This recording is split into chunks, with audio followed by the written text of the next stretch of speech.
Welcome to the Assistant Lab podcast, hosted by Victoria Ratton and Arnell Martin. This podcast is dedicated to the executive assistant profession, the good, the bad, and the ugly. We've created this podcast for the outliers, the linchpins, the assistants who are serious about their careers. This is a podcast for those who are preparing for the future today. This is a space for no-nonsense content, benchmarking and tracking industry and world trends, as well as interesting interviews with exceptionally inspirational people. The goal here is to stimulate new ways of thinking and being in this profession. So, on with the show. To this next episode of the Assistant Lab. Now, with this series, we said that we would also interview people who are connected to the profession, but not PAs or EAs themselves. So we're delighted to welcome Cam Vara. Cam is a director at Katie Bard Recruitment. They're an expert recruiter for executive support roles, covering clients across Birmingham, Solihull and the surrounding areas. Cam certainly knows her stuff, and she's very, very popular with her candidates and clients alike. So we wanted to take dare I say it, a deep dive into the world of recruitment in terms of assistance and get Cam's side of things, being that recruitment expert. We cover a lot in this episode: what a good client looks like, what you do with good and bad candidates and clients, how you can up your game in terms of your brand, and what's potentially going to happen now the UK is in recession. There's lots of lovely tips and hints from Cam, so enjoy. Well, good morning and welcome, Cam, our first ever recruiter to the Assistant Lab show. Welcome. Thank you so much for giving up your time. I'm really, really excited about this interview with you today. It's a pleasure. I'm really excited to be doing it. Well, you're being interviewed for a change. I know, this is going to feel very surreal. So yeah, it does feel odd, but I think I'm going to enjoy it.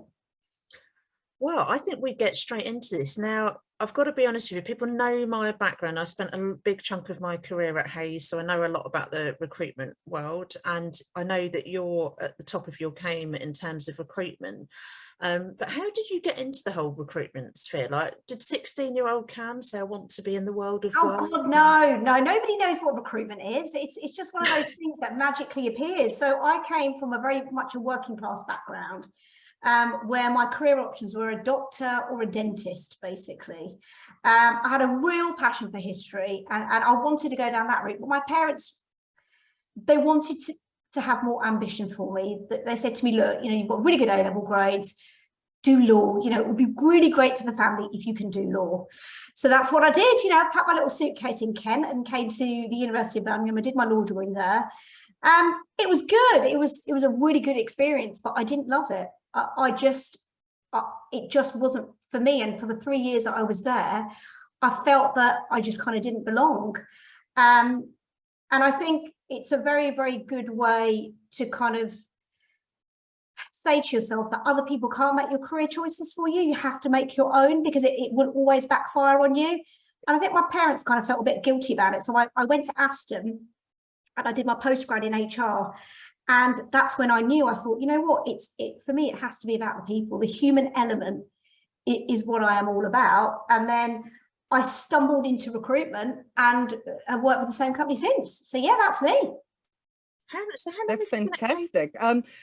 You mentioned your career in recruitment and how you enjoy working with people. What is it about recruiting for executive assistants that you enjoy? Well, I would say, EAs and PAs are candidates that are people who are at the top of their game in the business support world. They've made it.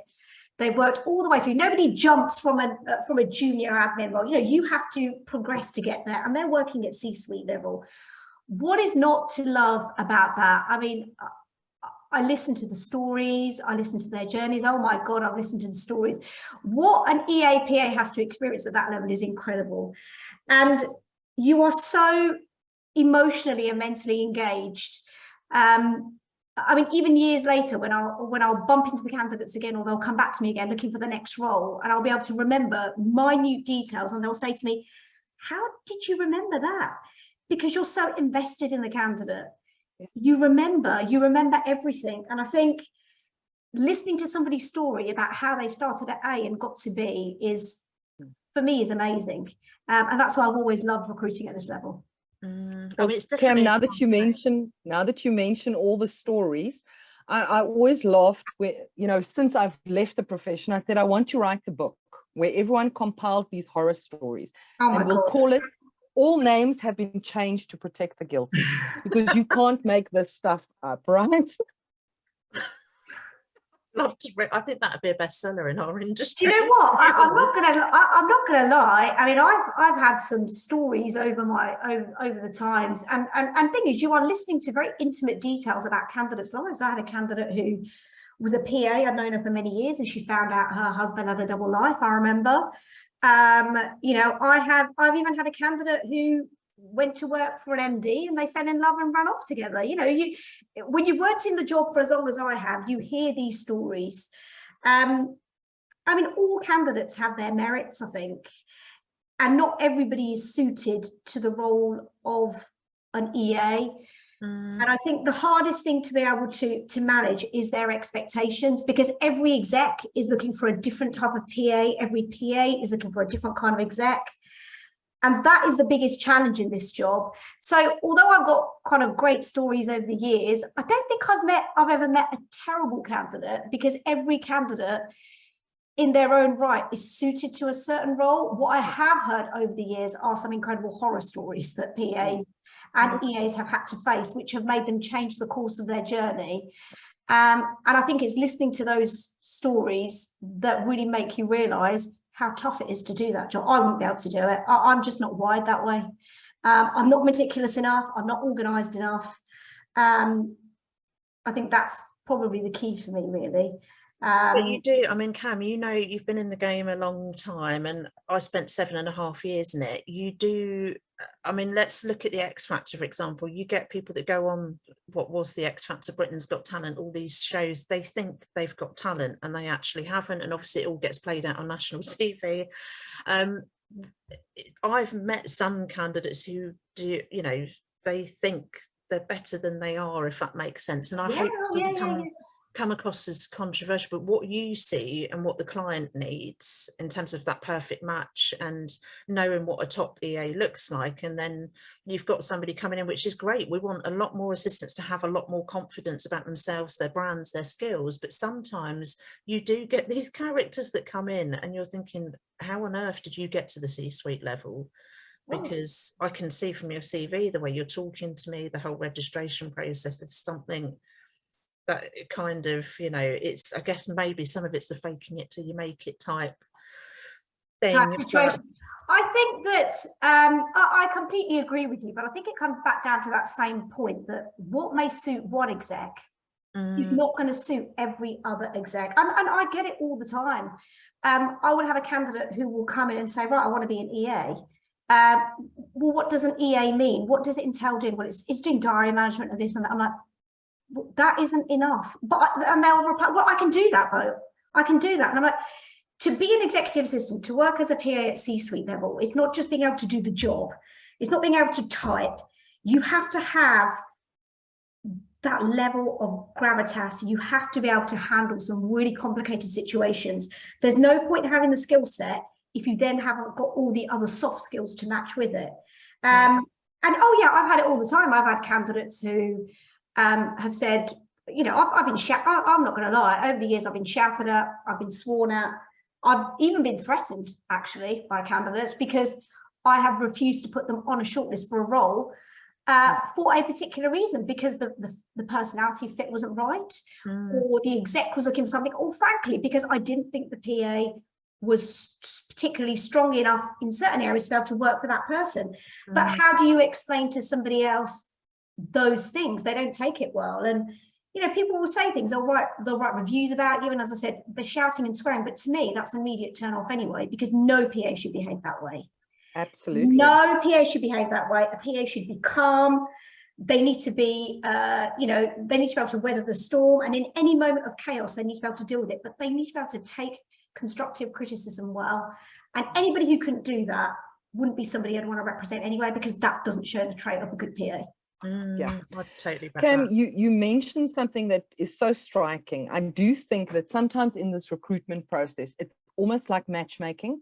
Yeah. You know, you can acquire skill, but if that personality type, if you cannot meet each other on conflict styles, on communication styles, and complement each other, like you mentioned, you know, if you're working for a very busy executive and they never see their team and you are the front-facing person, you have to have that level of emotional intelligence.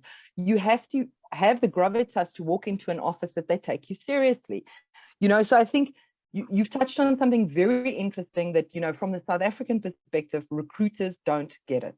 I talk to a lot of execs who are recruiting executive assistants, and they ask me, Anel, we have been through this process. We've seen hundreds of potentials, but we're not finding the right fit. And then I say, start with, what are you looking for personality wise? If that works, everything else can be trained for, but that's the hard part. Oh God, absolutely. And I think the key at that level is the person, it's the chemistry. So you can have a PA who works for an exec and has a horrendous relationship with that person. And, you know, you will meet them as they're leaving and they'll say, you know, he's like this and he's like this, or she's like this, or, you know, she's like that.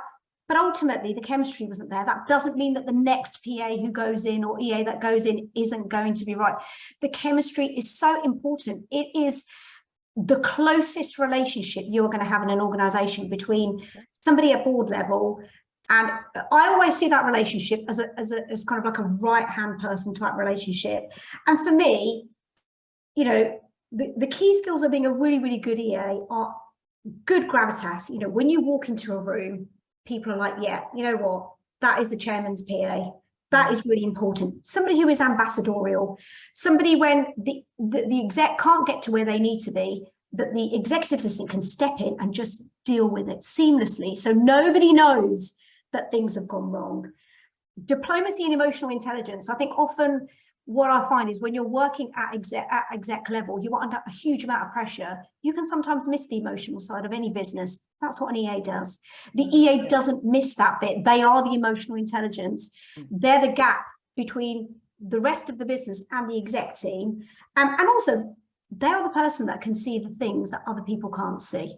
And it's being able to find those gaps and cement those gaps is what makes a really, really good PA. And for me, a really good PA is a right-hand person that is an equal. You know, the days of, you know, running around like, you know, in the old James Bond movies when the secretary used to sit outside the office typing and getting your teas and coffee. Jay, very rare, actually. I recruit for anybody who asks their EA to make them teas and coffees. The role is so much more than that. But if you are an EA that enjoys making teas and coffees and going out and getting somebody lunches, you know, that might suit one kind of exec, but it's not going to suit another. Yeah. I've got a quick fire question for you actually, Cam, which I didn't brief you. I'm just curious because have you ever had the client where you've actually had to step back from, like, they're unrecruitable in terms of getting them a PA? And I only say this because a recruiter in London put me forward for this EA to CEO of an insurance firm in the city. And she was like, well, Vic, obviously I know you've been at Hayes, so I literally, there were a couple of red flags here, which you'll probably spot quite quickly. Now, my interview wasn't actually with the CEO. The CEO wasn't even getting involved in the interview process. And so I ended up meeting two of the direct reports, and there were red flags throughout the entire interview. I mean, I was sitting there thinking, I'm going to need a stiff drink after this. And then when I said to them, what happens, what's the next stage of the process with the, you know, will the candidates get to meet the CEO themselves? No, that's not going to happen. Well, anyway, because I've got a lot of contacts in that industry, I started to do a bit of secret squirrel straight after the interview. And I literally heard some horrendous stuff.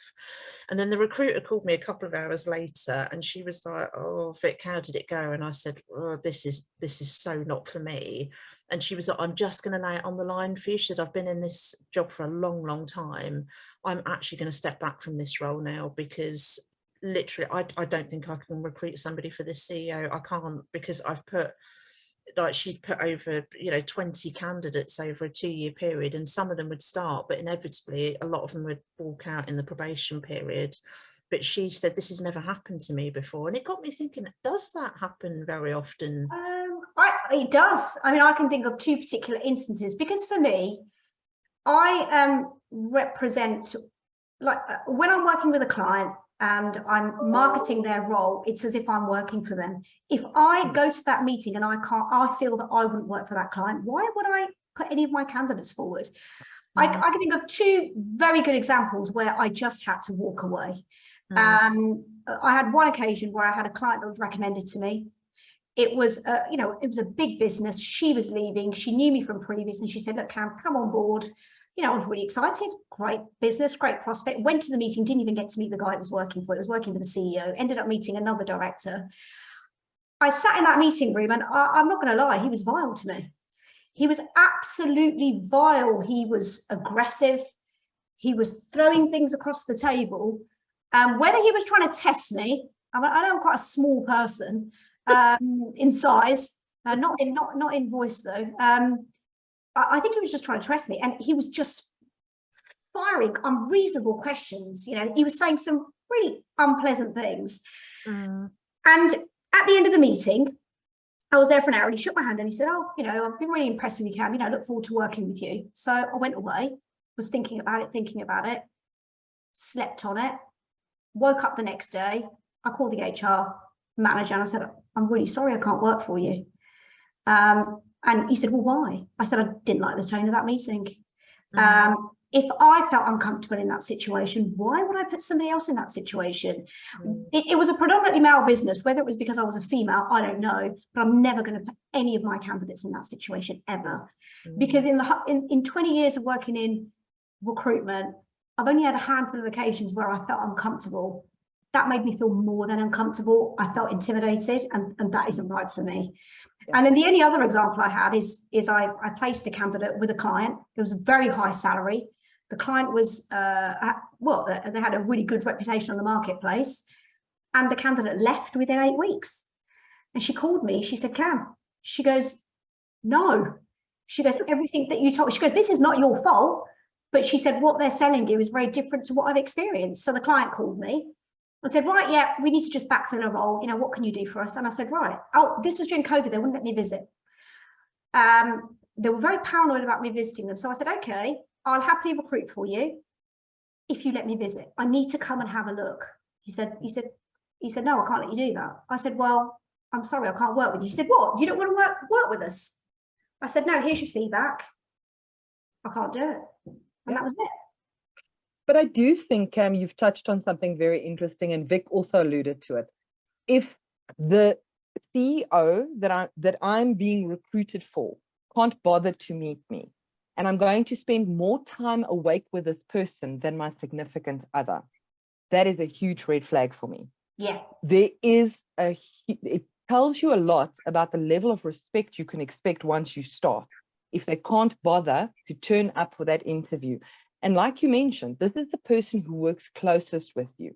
This is somebody who can do a lot of damage control, can really, hold the fort when you're not available. If you can't make the time to meet that person, that to me is an immediate deal breaker. Exactly. So it's interesting that came up from both of you. Oh, exactly. And I'm just of the opinion that you've got somebody working for you, 40, 50 hours of the week. Why wouldn't you want to meet them? I think HR, the reason that, I end up picking up a lot of EA work is because a lot of HR professionals, it's the scariest job that they can do, because they are too scared to put somebody in front of their chief exec that isn't right. And let's be frank, you're looking for a needle in a haystack. Anybody can put together a CV that says that they're a PA, but it's not until you'd have to meet hundreds of candidates, wouldn't you, really? I don't think HR professionals who are working with good recruiters should be afraid to put their recruiter in front of the chief exec. I've had some wonderful meetings. I have some really good relationships directly at board level. And I hear stories about what they like to work for in reality, but with me, they're just great. But for me, they've made the time. So whatever else happens, they've made the time. And I think that is the most important thing, because I'm not there to waste their time. I'm there to help them. And I think that is absolutely important. And Cam, you've said something very, very important. By taking the meeting directly, often HR does not understand this role on that level, in that capacity. And also sometimes I think they don't understand what the person wants. you mentioned different bosses have different requirements. You know, you might have somebody who's incredibly independent, so you have to be in the background doing other things. Some people need intensive management. They want you there all the time, like a shadow. I think that personal preference thing, if you've nailed that down and you know exactly what that person's meant to do, then that recruitment process is so much easier. You know, I wish, specifically from the South African context, that more HR recruiters would take the time to really ask the right questions. And the right questions, I think that's such a hard thing to quantify. But I think just interrogating, you know, the needs will help you find a better match. And I think for us in South Africa, that's a huge gap. Is often you end up in a space where they are actually looking for an axe and you're a scalpel. They could have hired 2 axes for the money of this one scalpel. You are underutilized. Or the alternative, you know, you brought into an environment where you are completely out of your depth. You would have functioned better with a specific type of person. And I think sometimes also assistants are to blame. You know, if you know, I like very organized, structured environments, why go and interview for a startup CEO? You know, yes, I want to. Exactly.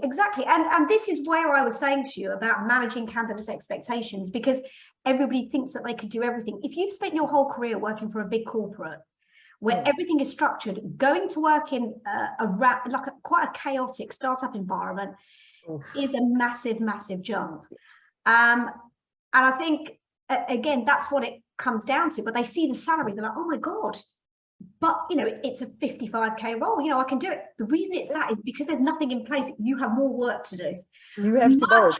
Much more work to do. I mean, my biggest challenge, I think, has been the fact that a lot of the execs that I've recruited for recently, you know, with these big global organizations, often they are here in the week and they travel back home on weekends, wherever they're staying. So the EAs that I've recruited for them have had to be mainly office based. Because, you know, they're here in the week, you know, they're spending their time in their apartment. And I've had some real challenges from candidates. Well, why can't I do 2 or 3 days? I don't, that's not what the exec wants, but that's what everybody's doing. But that isn't what this exec wants. It's that pushing, I think, can be really frustrating for me. Are you still getting quite a bit of push-pull on the whole remote hybrid? Yeah, I am. And although, to be honest, some organisations are saying, look, we're happy to offer you flexibility when the exec's not there, but we can't offer it.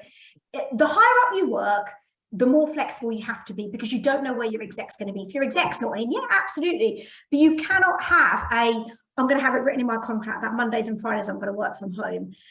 I think if you want that kind of role, then working at that level is probably not going to be right for you, because it's never going to be that way. I also do feel that a lot of execs are starting to travel. The value of a face-to-face cannot be underestimated. I don't like meeting my clients over Teams, because you don't pick up those other things. You know, the secret to building a good relationship, I think you have to do that face-to-face, even if the first meeting is face-to-face and the second are you know, virtual, over yeah, and so forth. Yeah.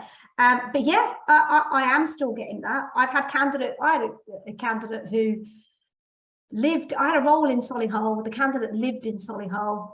And I said, look, it's mainly office based, but I want to work 2 days from the office. But I'm like, but the role's in Solihull. It's 10 minutes from where you live, but I want to work 2 days from home. So that's okay. You know, some roles are going to suit, some roles aren't. It's just one of those. But you know, Cam, and I don't know what it's like in the UK. So ladies, help me out here. You know, if you want to work for a top leader in South Africa, I work for a specific gentleman where if he wants to work from his house today, I go to his house. If he wants to work from a Johannesburg office, I go there. There's no negotiation. If he phones me at 3 o'clock in the morning and he's having a problem while he's traveling, you pick that call up. That is part and parcel of what we do. So if you are not willing to have that flexibility, that kind of job is probably not for you. Yeah. I think that, well, I would probably say that whole balance between the exec and the EA, I think here it's very much like this now. You know, it's a lot of execs do treat their PAs and respect their PAs as an equal. I do think that often execs can be unreasonable. I had an exec who was happy to work from home himself, but he wouldn't let his PA work from home.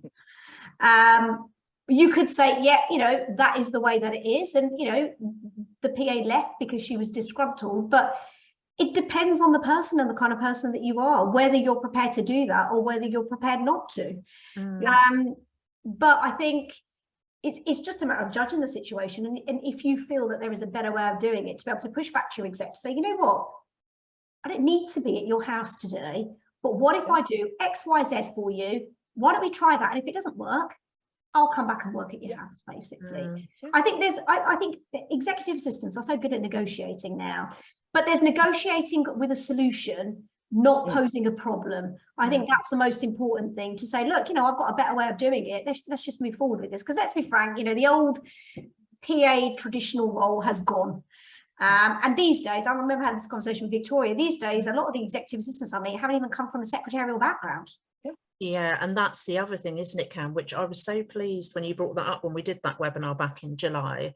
And actually, you know, when you come onto the market as a candidate and you're searching, your biggest competition actually is not, you know, PAs or EAs with big career backgrounds. They're coming from other professions. We're seeing it in our membership. They're joining, and they've, you know, I've got police women, a head teacher who's left the teaching profession, social worker has left social work and become a PA, and they're using all these transferable skills to come across. You know, I kind of think if you are someone who's a bit of a career EA and has been around for a little while, when you get to the job market now, I think you've got to bring your A game, which I'm not always sure that does happen, because it's historically been quite easy for EAs just to fall into another good role. Another role. I think that's the difference. I think if you've got somebody who's never come from a secretarial background, has gone into an EA role, I think often that is an indication that that traditional, you know, writing your emails and your memos and everything, you know, you don't really need to be able to do that.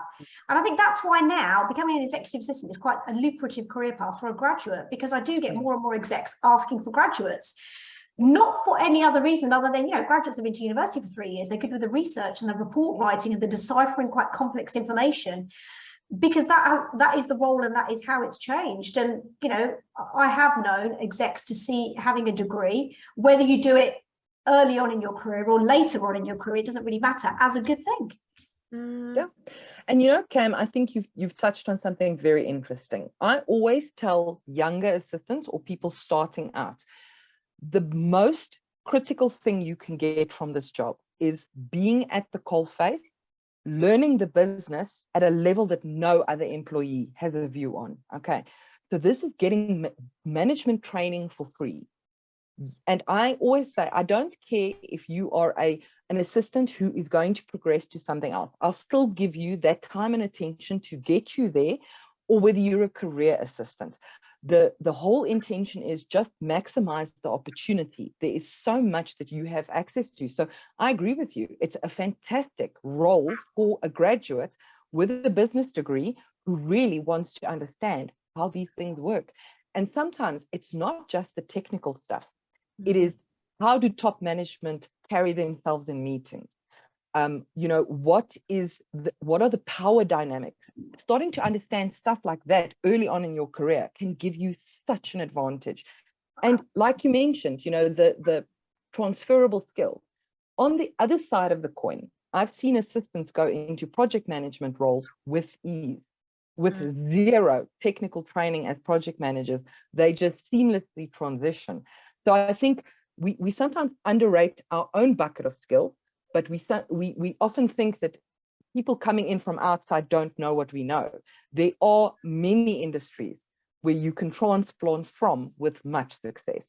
I think the point that you made about the learning is key. I mean, at that stage in your career, if you're either moving from one career to another and want to become a PA, or if you are at the early stages, maybe have left school and want to progress, learning is so important. I think it's very important whatever career you switch into. And learning is about listening and watching and listen and interpreting people's behaviors. Okay, that person behaves in that way, that person behaves in that way. Learning is so key, because you are like a sponge when you're moving from one career to another. I don't get that though. I don't get that a lot of the time, because of the whole, yeah, but I want to work from home 3 days a week. But I'm like, well, how are you going to learn anything from sitting behind a screen? I mean, by all means, get yourself to a situation where you can work from home. Like for me, working from home is something that you earn once you know what you are doing, and once you are comfortable in your own judgment to be able to, you know, run a business very smoothly. But I think when you're learning, take the opportunity and learn it while you can. But I struggle with that, actually. And I think for me, at the moment, everybody wants everything, but something is always compromised, I think, along the way. And if you want everything on your terms and you're not in that space where you're learning everything, all you're going to be doing is compromising on a skill. That's what I think. And Cam, you've made such an important observation or point here that I just want to circle back to. So many assistants started new positions during COVID without the ability to meet face to face, form that relationship. So even if you are massively experienced, you've worked on C-level for 15 years, you still have that onboarding period with your new stakeholder, with your new executive. And it happens so much faster when it happens face to face. So yes, like you say, there is an initial period where you need that flexibility. And if you walk in and you don't want to give that flexibility in the beginning, it must be written into a contract, then you kind of setting yourself up in a situation where you want to be comfortable, but it's not always what's best for the business. Oh God. And if you think about what attaches any employee to any business, it's the culture. It's the people. That is, I often get candidates who say to me, you know what, Cam, I'm not loving my job, but I love the company and I love the people. So you've always got that pull. I think by having a situation where, you know, you are too remote, maybe, your workforce is disengaged. And a lot of the candidates that I saw get jobs over the COVID period who didn't actually even get to go to the office, were then calling me afterwards. I'll say to them, you know, why are you looking for another job? It's a nice job. I said, is it the people? They'd say, no, the people are nice. I said, is it the job? They'd say, no, the job's great. I said, well, what is it then? It just doesn't feel right. That is what I get. It just doesn't feel right. And I think also that's probably why at the moment, you know, employers are very frightened that, you know, they're going to lose staff. If you're not loyal to your employer, if you don't have that emotional connection, it's very easy for you to just pack up and go. Yeah, then the churn is much. I'm going. There's no thinking about it. You're just packing up and go because you don't have that attachment to them. Yeah. But Cam, you've made again, just circling back to that, you know, I was headhunted. This is probably one of my biggest career mistakes. I was headhunted for a premium from a very big corporate to another premium company, working for a woman, which I prefer. And obviously, you know, in the right area with the right salary, all this good stuff. And I took the position, having met her, and I thought very comfortable, but realized that the culture was completely wrong. You know, now in my own mind, I'm coming from a chief of finance office where everyone's in a black suit. Now I'm working with programmers in hoodies and flip-flops, and I have to order them dinner every night before I leave. And the culture shock was immense. And I did not ever realize how important that cultural fit is until I made this mistake. And it also, you have to do that homework. You have to know what you're in for. You know, in my mind, that's not what I was expecting, but there I was at fault. So I think people underestimate how important that cultural pull is, and whether you like a traditional environment, whether you like a creative environment, whether you like full autonomy, or whether you need something a little bit more rigid. I think these are important considerations before I reach out to a recruiter. I have to know what I want. And we shouldn't just be taking whatever comes along, because then you're going to be looking for a new job every 6 months, you know, until you get clear. And I think that's part of where we also let ourselves down. When people go back into the market, they just blanket send out those CVs without really thinking, what does the right job look like? The right job at the moment for a lot of people is the job that pays the most amount of money and allows you to work at home as much as possible. You know, the cost of living is challenging, and, you know, childcare commitments and commuting is a really big challenge. But ultimately, culture seems to be on the bottom of the agenda. Culture is essentially the glue that holds any organization together, but a culture of an organization is a reflection of values. And if your values match, you will automatically be attached to that organization. It's like, if you think about your friendship groups, you know, you will be very picky about who your best friends are and who your circle of friends are. You know, if I was to put you in a room full of 100 people, more than likely, probably only 1 or 2 of those you would naturally gravitate towards. It's the same with a company. It's exactly the same principle with a company. You could go for 100 interviews, but yet you will only naturally and I use the word gravitate because it is, I think it's a bit like a magnetic force. I mean, I've been with my company for 20 years because it fits me and it suits my values. I think that is really important. But absolutely, I think if you're going to approach a recruiter, if you're going to go and find that next role, yes, it's about the job. Yes, it's about the financial remuneration, but think about the company that is going to have the same values as you. Are you on sync? Because ultimately, it won't be the money that you leave for. It will be the fact that the values aren't aligned with yours.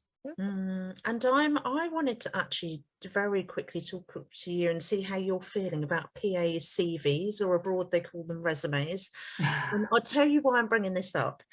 And you might feel that I'm going to be a little bit harsh here and controversial, but we do controversial on this podcast series. I was helping to recruit for one of Britain's top CEOs during the pandemic. And I've got to be honest with you, obviously it attracted a lot of candidates, and I found the CVs that came from those that had got 10, 20, 25 years experience, so those that would consider themselves perhaps career PAs, I found that actually the CVs were quite poor. I was shocked that they even felt that was appropriate to send in for this level of role. And then I'm sitting there and I'm thinking, wow, this is my profession. This is actually a little bit embarrassing. It's insulting to this company and this CEO that we're trying to help out here. And then is it messed up with some of it? Some people just frankly cannot be bothered. Or is it that we've got so many PAs that just cannot sell themselves? I mean, is it a mixture of the two? I think the level of CVs, in my opinion, disagree with me, it seems to have gone downhill a little bit. And I'm not saying like every CV, but the majority of what we saw through that process was absolutely shocking. I would agree with, I think I see some great CVs, and those great CVs belong to great candidates. You know, my top candidates always have, because ultimately, if you can't write your own CV, well, you can't really send an email on behalf of an exec, can you? I mean, common errors, inaccuracy, terrible formatting, some of the information that goes into a CV surprises me really, that people put, you know, there is some information that is irrelevant, I think, when you're putting your CV forward for a role. I think the other issue that you've got is anybody thinks that they can do the job of an EA. So I think, for example, you know, if you saw an advert, Victoria, for a lawyer, would you apply for it? No, you wouldn't, because you would think, okay, this role requires this level of experience. So why on earth does everybody think it's okay to apply for a job of an EA and think that they can do it? I've had candidates from all walks of life. I had a candidate who worked in Kentucky Fried Chicken who applied for a 50k EA to CEO role. There isn't enough knowledge, I think, and enough PR about actually what the role is and what it entails. And often what I have candidates submit their CV with their job description on it, and they'll just put in front of it executive assistant. Yeah. They've just changed their job title. And then when you're reading it, I'm like, you're not an executive assistant, you're a finance manager. Yeah. People don't know what it is. And I think that is where it's come down to. And I also think, you know, the sloppiness in the CVs has also come from the fact that the demographic of executive assistants has changed. Organizations now, think about your big corporates, they have wiped out the traditional executive assistant PA role, and they've got like a virtual hub of individuals sitting at home, doing things remotely with no physical contact. I find those are the CVs that I think have the poorest content, because those candidates have not come from a traditional background or being able to understand how to format a document. Being a PA isn't just about booking appointments and managing somebody's diary. And I think that is where the difference comes in. And, you know, but I also agree that, you know, sometimes candidates don't sell themselves well. And I'm not afraid to interview a candidate and say, my goodness, you are so good. This is the worst CV I've ever seen. Yeah. You send that CV, you are not going to, and I will always say, a CV is a bit like a trailer to a movie. You know, you'll watch the trailer and you will decide whether you're going to go and spend, 50 quid to go and watch it. If your CV isn't insightful enough to grab somebody, no one's going to want to meet you. And they're like, oh God, I didn't think about it like that. So I don't write candidate CVs for them, because I think a CV is a reflection of your own story. But I have certain templates and I say, well, you know, have a look at this. And I make candidates write it themselves. I don't even proofread it, really, because I think, why do I need to proofread it? It has to be a reflection of your work, basically. So if I'm honest, I think it's a mix, but I think that there needs to be more out there about really what an executive assistant and PA does. So every Tom, Dick and Harry doesn't apply for it. Exactly. That's what I think. And you know, Cam, you've really highlighted something very important. An assistant CV, when you submit this, people are not just judging you and what you can do. They also look at your attention to detail and say, is this how my reports are going to go out? Is this how my correspondence is going to go out? Yeah. So it makes a huge impression. And I know, like in South Africa, we are at almost, I think, 43% unemployment. So every single job, we have many more candidates than we actually have jobs. So sometimes it's purely, we have to make the first cut. Let's say we get 300 CVs and I've got to whittle it down to 6. You know, you only have one chance to make that first impression. So take a little bit of time, really think it through, make sure you're using the right kind of information. Like you said, the working world 20 years ago or 15 years ago, when you last looked for a job, that CV format is now out of style, irrelevant. You know, in South Africa, we have not done those CV cover letters for probably a decade. And if a company asks for, there's 2 warning signs for me. If I've got to submit something with a cover letter, I'm thinking, that's a bit dated. If they ask for my typing speed, oh God, I immediately think, oh, no, honey, no. You can't afford me and you're going to use me incorrectly. And the third thing is, as soon as a job description says must be able to work under pressure, it's like when a real estate agent says, this is a fixer-upper. All I'm reading when I see that is, this is a toxic environment. Okay. So I think when I look at how we put those CVs together, my advice is always think about the person who has to read this. When you are looking at 300, why will yours catch my eye? Why will it stand out? And I think people underestimate how important that first step is. Yeah. Oh God, absolutely. I think, and having skills on there that aren't just your diary management and travel, but then, you know, also on the opposing side of the coin, organizations need to market their roles better. You know, it's not just let me just put out a job description from 1977 and format it and give this. Organizations need to think a lot more carefully about what their exec is looking for. And, you know, when I go and take a client brief, I take a very detailed client brief. And whenever you're recruiting for somebody at exec level, you should be taking a very detailed brief and then using that brief to find the right candidate. You know, that brief could be, you know, I had a client, I was recruiting for an exec and he was a vegan.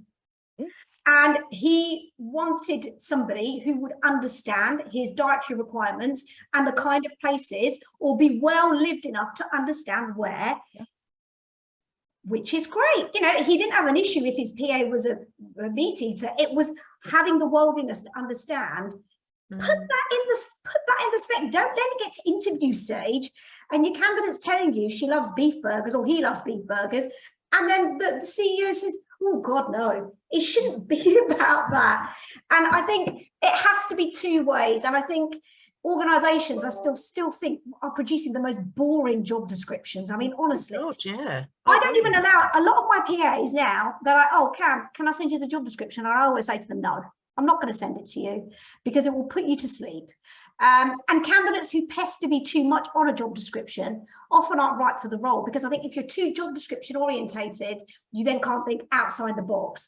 But I often have to rewrite them myself. Yeah, but Cam, you know, I think organizations are missing a trick. Every time you recruit, you have the opportunity to go back to that job spec and say, is this what we need right now? Yeah. Instead, they pull one out of a bottom drawer, especially for executive assistants. And you touched on something so interesting. I keep saying to people that I work with, in the future, the really successful executive assistants are the ones who make their jobs, not the ones who work off a job description. Those who walk into an organization and say, I can find value, I can find saving, I can find things to get stuck into. Those are the people who are going to survive when it comes to automation and AI coming into the workplace, job losses. Those people will survive because they're doing something different. They're not working with puzzle pieces. They are quilt makers. They're taking what's available and making something useful and beautiful. So I think you're 100% correct there. And I think with executive assistant roles, you would think this is the person that is the closest to the CEO, the CFO, that they would care a little bit more. That person can actually free up so much bandwidth for you, make you 10 times more productive. You would think that this matters. Oh God, absolutely. I mean, I've recruited for some execs before, and they've been absolutely gutted that they're losing somebody who, you know, has been so integral to them. But I think in that situation, often it's the one who's leaving who should write the job description to say, look, this is what I was doing. Then have a chat with the exec. Okay, this person is moving on. What else can we add to it? Because this person's been here for 10 years, but the role has changed. The best two people to write the job spec, in my opinion, are the person who the role is working for and the person who's doing the role in the now. So you've got the now, you've got the future. That is the job description. And I bet you, if those individuals wrote the job descriptions, I think a lot more people would want to do this job. A lot more people, and we wouldn't be scrabbling around. And I do think that at the moment, organizations, because it's the reverse here, I would say, that actually at the moment I have few candidates and many jobs. And I think that for executive assistant roles, because people don't appreciate, you know, what is required of this role, I often think that there's a compromise, and it's been like, oh yeah, that's fine, they can do it, let's just offer them the job and we'll offer them less money. Well, don't compromise, I would say, because, you know, there's so much value add to having somebody who is a very good executive assistant or a PA. I'd love to have one, to be fair. I'd be rubbish at being an EA. I'm just, you know, and that's why I think I probably appreciate what they do so much. Do you know what though? Some of my members were saying to me recently, like, Vic, what do you think of the job market at the moment? Would you go back, you know, in working at a top level again? And I'm like, I look at Sex and the City, Indeed.com and LinkedIn. These EA roles are not appetizing to me. They are dull as dishwater. That's exactly why. Yeah, exactly. And I'm just, you know, it's a shame, because I actually felt that they were written a lot better before the global financial recession, around that time when it started happening, because you know, the top jobs that I did get, they were really, you know, that's what did drive me to contact the recruiter to find out more about the role. But now I'm like you said, falling asleep, Cam. And there's also another side to the CV thing as well. Obviously at EPA, when people apply to EPA, we're an association, so we're not a PA network. It's a lot more formal, and employers and HR departments do expect us, like other associations from other professions, to have the grading, but we do ask for a CV or a LinkedIn profile. It's the biggest thing that stops people joining EPA, because the PAs say, I'd love to join, but I haven't got time to update my CV. And I'm kind of, we've got this thing in the UK that you get a job and then you shove that CV back in the drawer, and then, oh, look, 10 years later, I'm being made redundant, let's quickly fumble it together. And it's a real issue here. But I didn't operate like that as an EA, Cam. I don't know whether it's because I'm millennial and there was a lot more redundancies and companies going under quicker during my working career to date, but I was always on the hoof with this, if that's the right saying. Like, my CV was always up to date every 6 months. Your CV is a work in progress document. You should be updating your CV. It should be like putting an item on your shopping list. Your CV should always be ready, because you do not know what is going to happen and when. Because although I get a lot of executive assistants who come in to see me and they say, right, I think something's going on. And I said, well, what makes you feel that? I can sense it. I can feel that something's not right. Yeah. Time to go now. Time to start looking now. If you know it doesn't feel right, or they might say, oh, the exec doesn't want me to check his emails this week. I'm like, well, you know, it's a bit obvious. I think you can have the best relationship with your boss. You can be the number one PA in that organization, but sometimes decisions are even out of their control. Yeah. And, you know, it's very easy to say, I'll be fine. You know, I'll be fine. You know, he won't let me go, or she won't let me go. Sometimes nobody has a choice, because you don't know which way things are going to go. And I think what COVID's taught us is something can come very, very, very quickly and hit us very, very, very hard. Absolutely. And I would say always expect the unexpected, always be, but always also have those fluent conversations with your exec, and be able to have the relationship with them where you say to them, look, I've been working for you, I'm really loyal. The moment you think that something's not right, just give me a little nudge, just a little nudge. I won't let you down, but just let me know. Because it's all right for them. They're going to go and move and do their 300 grand a year job or whatever. You know, the executive assistant is in more of a vulnerable position, but you should always be ready to whip out that CV and get out. And be ready to go. And very timely. I'm just saying it's timely, because we're in recession now in the UK, and I'm sorry, there are going to be job losses in the next year. I'm not saying it's going to be like 2008, but PAs would be very naive if they think that every single sector is completely strong and is going to power through this, because they're not. Yeah, well, I've started having it now. So, you know, for the last couple of years, it was very rare to hear of somebody being made redundant. So in the last couple of months, I'm having it, definitely. But not because companies aren't doing financially well. I think companies have navigated their way through COVID, are now working towards these new structures, and now decisions are being made at the top in terms of, right, how do we make the structure work for us? How can we move things around? So those restructures are more to do with streamlining and cutting costs, because there's things available to us now, technology, outsourcing, that weren't available to us before. And like you say, this is not about me and my executive and our relationship. This is a structured decision. Yeah. Your exec might be headhunted. Often it's not about you. And, you know, people are happy to update their Facebook when their relationship status changes or when they move a city. Just apply the same principle to your CV, you know, just update it in real time, so you don't have that scramble trying to figure out, what did I do for the last 10 years? You know, it's easier when you just do it as it happens. Now, just touching on CVs, I always say to people, LinkedIn is an online catalog of what you do and your services and your skills. So even if you're not super active, it should be there, because I will Google you. I will go on and I will look for you on LinkedIn, and I need to find you there, and it needs to make sense. Do you agree with that? Yes. I think, do you know, you'd be surprised how many executive assistants and PAs don't have a LinkedIn profile. All their name is there and there's no picture. There's nothing else. There's nothing there. So LinkedIn was, you know, is a recruiter's dream, basically, because it's a showcase of you. It's a snapshot of you and what you're all about. And people, you will get if you're on LinkedIn and your profile is raised, you will get headhunted. People will contact you. I'm not saying that you're going to go for the role, but you will be contacted. So having a detailed profile is so important. And let's not forget the picture. Please, absolutely. Please make the picture appropriate. I see some very inappropriate LinkedIn pictures. Employers will look at your LinkedIn picture and they will use your LinkedIn picture to also decide that they don't want to interview. I've seen holiday snaps, people in bikinis. Yeah. Sunglasses.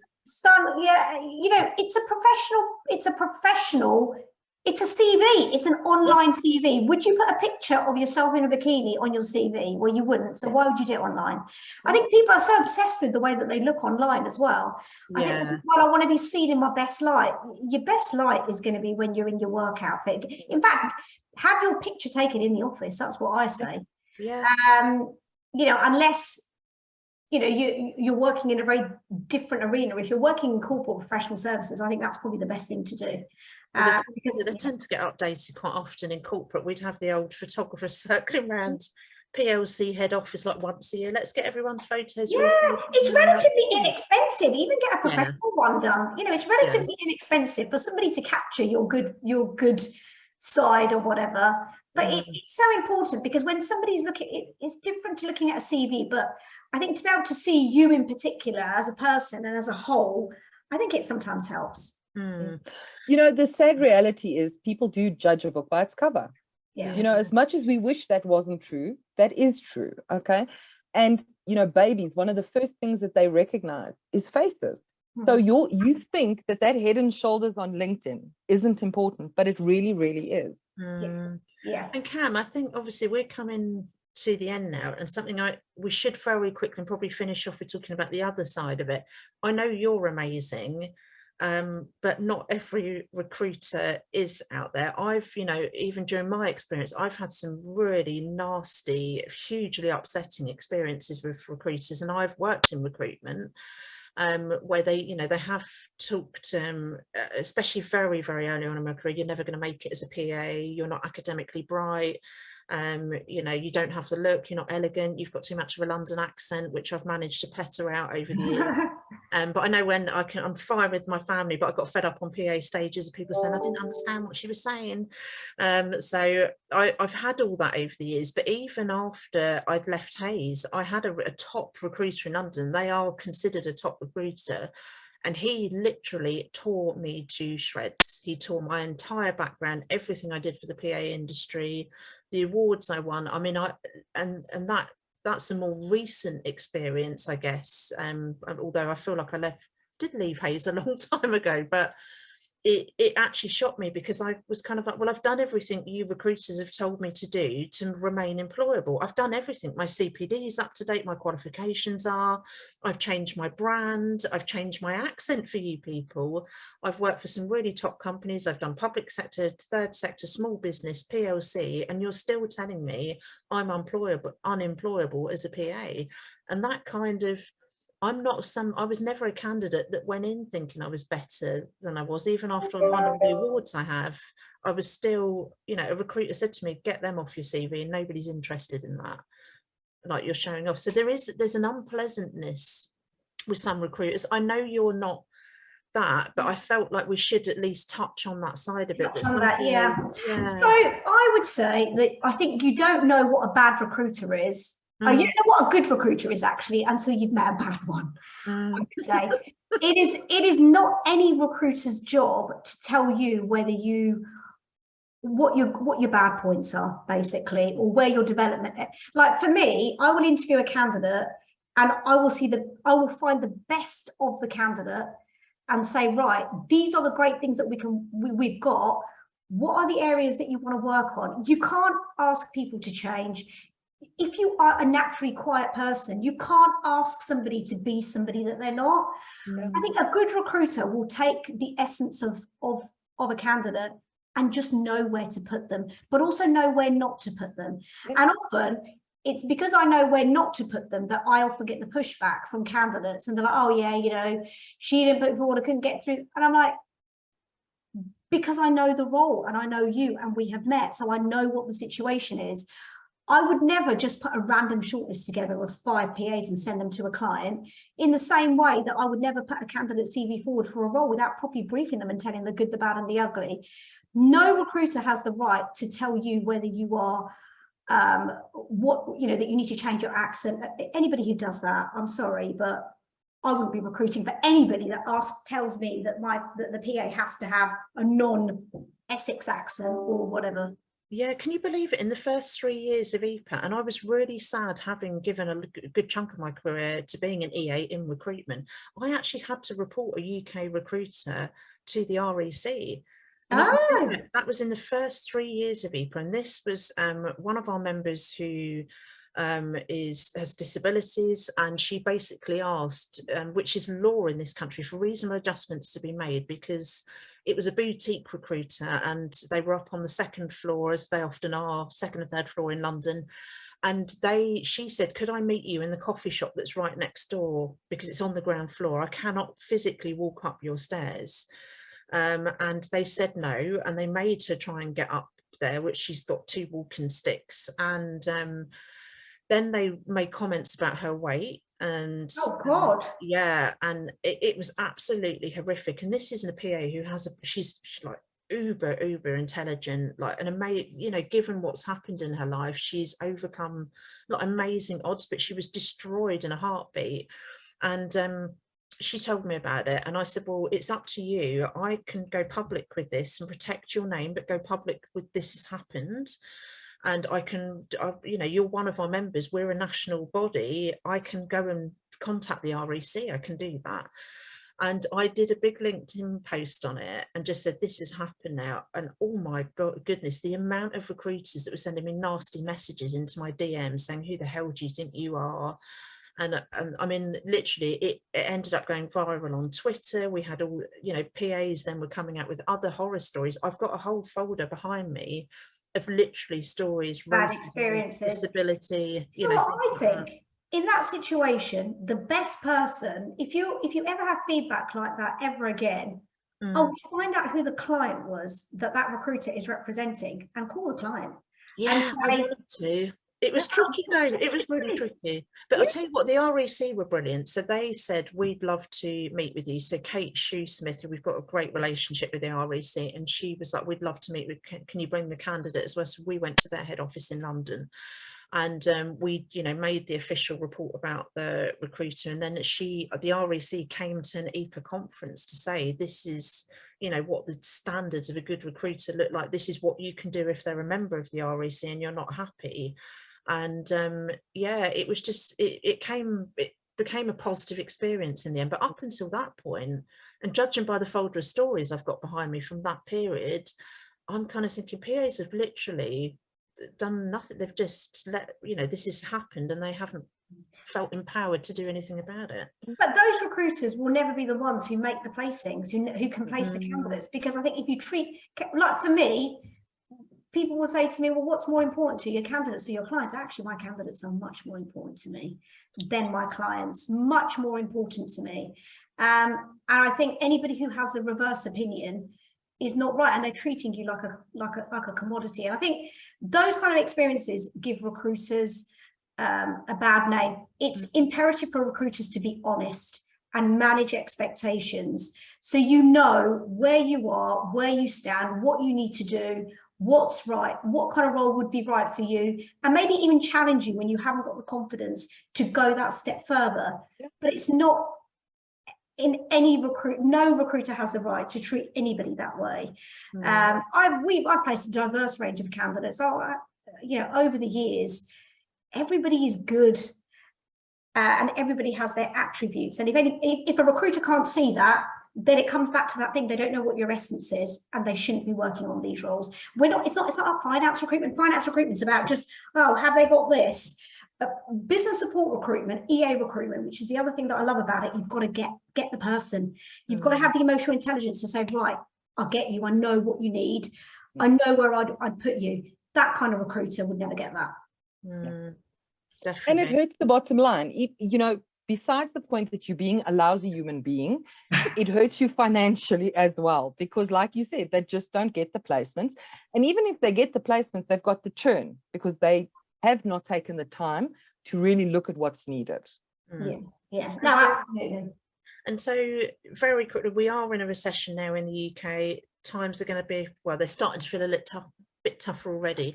Where is the best place to meet and have those really good, strong relationships with recruiters like you, Cam? Is it coming to PA events? Is it, you know, harnessing what you can on LinkedIn? I think go on referral. Speak to somebody who's had a good experience with a recruiter and go on referral, because some recruiters will suit certain individuals and certain recruiters won't. It depends on the kind of candidate you are. I do a lot of bespoke type roles, but then I don't necessarily do like large volumes role for these big international corporates, because that's not my place really. I think go on referral and speak to somebody who's had a good experience, because if the person that's referring has had a good experience with a recruiter, you will have the same. And also, it's not just about whether the recruiter is going to like you, it's about whether you like the recruiter, because they're the one who are going out on the marketplace and talking about you. If you don't like them, it's okay to say, you know what, it was a really good meeting, but I just don't think you're the right recruiter for me. Don't feel afraid to find somebody who is going to work for you. It's a two-way relationship. That's what I say. And very tongue-in-cheek. Does the old send in a box of chocolates or a box of brownies still work for getting a recruiter's attention? Do you know what? Over the years, I've had some lovely, lovely gifts. But do you know what? The best gift for me is when they call you 3 months in or 1 month in, and they say they love their job. I wear my heart on my sleeve, really. And for me, I'm like, do you know what? I've done a good job. And that for me is enough. And actually, do you know what? The one thing I meant to say is actually, in the 20 years that I've worked in recruitment, you know, some of my closest friends are EAs and PAs that I have met through interviewing them and having that attachment with them. And that obviously opens up doors for me in the recruitment world, because I get a lot of referrals. But yeah, the depth is and the strength of those relationships is amazing. So yeah. Well, thank you. It's been an amazing, just over an hour with you, Cam. I can't tell you how much we appreciate you giving up your time today. And very, as we said, very timely, given everything that's going on in the UK and what will happen in the job market next year as well. So, and some very interesting points. A lot of I think, like Vic has alluded to, you know, I think now is the time. Don't wait for a big drama or a big crisis. If you are one of those people who's listening and that CV is 10 years old, dig it out, get it out of archive, get it polished up, you know, don't wait, be ready. You know, if nothing happens, you haven't lost anything. So thank you very much. You've raised some incredibly interesting points, Cam. We really appreciate your time, and, you know, an hour has just flown by. Thank you. Pleasure. Thank you. Thank you for joining this episode of the Assistant Lab. If you enjoyed this content, you know what you need to do. Feel free to share it and help us grow our subscriber base. Join us again next time. And until then, keep experimenting, innovating, and improving your skill set.